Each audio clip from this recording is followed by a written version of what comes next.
സച്ചിൻ രേവതിയും വീട്ടിൽ നിന്ന് ഇറങ്ങാതെ ആന്റി വീട്ടിലേക്ക് വരില്ലെന്നാ ഞാൻ വിചാരിച്ചെ. പക്ഷേ ആന്റി വന്നു. എങ്ങനെയോ ദൈവം മനസ്സ് മാറ്റി.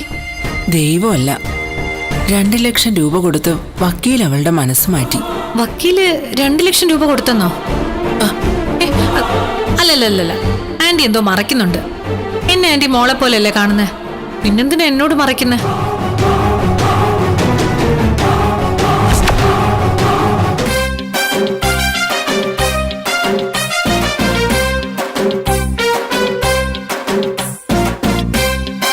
എൻ്റെ ഒരു ചെറിയ ഐഡിയ, കല്യാണ മണ്ഡപത്തിലൊക്കെ ചെന്ന് ഇത് കാണിച്ചിട്ട് ഓർഡർ പിടിക്കാൻ നോക്കും.